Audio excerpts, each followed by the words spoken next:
দর্শক স্বাগত জানাচ্ছি সিলেট থেকে। আমি তানভীর আহমেদ। সিলেট টেস্টে এই মুহূর্তে মুখোমুখি হয়েছে বাংলাদেশ ও জিম্বাবুয়ে। এই টেস্টের সবশেষ আপডেট নিয়ে আপনাদের সাথে আমি যুক্ত হয়েছি। আপনারা জানেন যে টস জিতে বাংলাদেশ দল ব্যাট করতে নেমে বাংলাদেশ শুরুটা ভালো করলেও এখন পর্যন্ত 50 রান তোলার আগে 2 উইকেট হারিয়েছে, 2 ওপেনারকে হারিয়েছে। সাদমান ইসলাম ও মাহমুদুল হাসান জয়কে হারিয়েছে। জয় এই বাংলাদেশ বরাবরই টেস্টে খুব একটা টপ অর্ডার থেকে ভালো রান পাচ্ছে না। মাহমুদুল হাসান জয়, যিনি গত 8 ইনিংস ধরে তার কোনো হাফ সেঞ্চুরি নাই টেস্টে, সে আউট হয়েছে। বাংলাদেশ দল টস জেতার পর উইকেট স্পোর্টিং উইকেট দেখেই ব্যাট নিয়েছে তারা।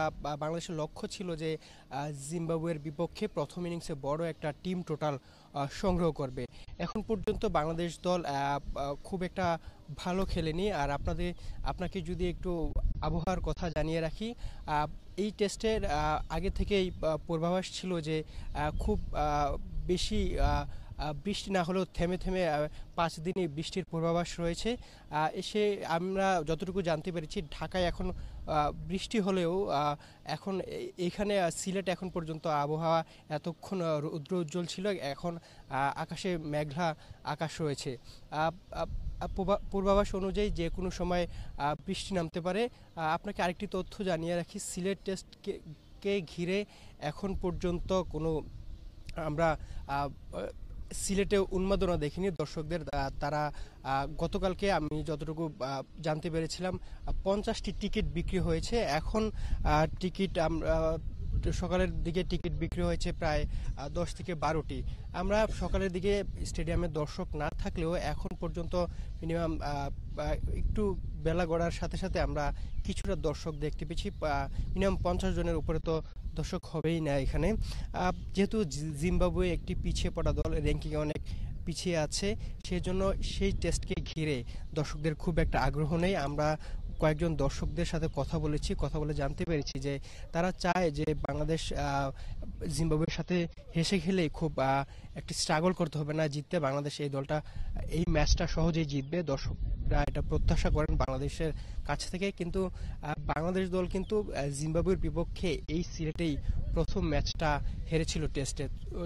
জিম্বাবুয়ের সেই সুখস্মৃতি নিয়েই তারা বাংলাদেশের বিপক্ষে মাঠে নেমেছে। এদিকে বাংলাদেশ শুরুতেই যেই পেসাররা কিছুটা যে ময়শ্চারটা ছিল উইকেটে, সেই উইকেটে ময়শ্চারটা কাজে লেগে পেসাররা সুইং পেয়েছে। বাংলাদেশ ব্যাটাররা খুব ভালোই স্ট্রাগল করছে জিম্বাবুয়ের পেসারদের বিপক্ষে।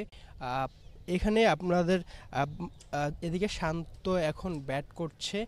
শান্ত কিন্তু খুব একটা টেস্টে ফর্মে নেই। গতকালকে প্রেস কনফারেন্সে শান্ত জানিয়েছে যে 20 থেকে 30 রান করে শান্ত আউট হয়ে যাচ্ছে টেস্টে, সেটাকে কিভাবে লম্বা করা যায়, বড় ইনিংস খেলা যায়, সেটা নিয়ে কাজ করেছেন।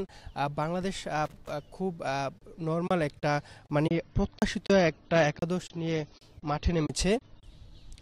সেই তিনজন পেসার, 2জন স্পিনার নিয়ে মাঠে নেমেছে। সেই ক্ষেত্রে আজকে অভিষেক হওয়ার কথা ছিল তানজিম হাসান সাকিবের পেসার, কিন্তু তার তার অভিষেকের জন্য আরও চট্টগ্রাম টেস্ট পর্যন্ত অপেক্ষা করতে হবে।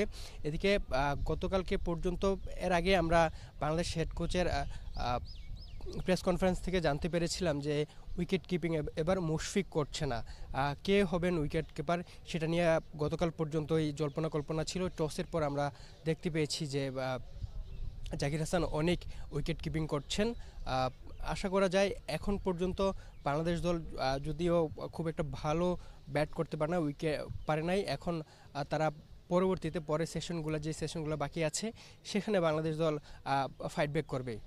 সিলেট থেকে এই ছিল আমার কাছে সব শেষ।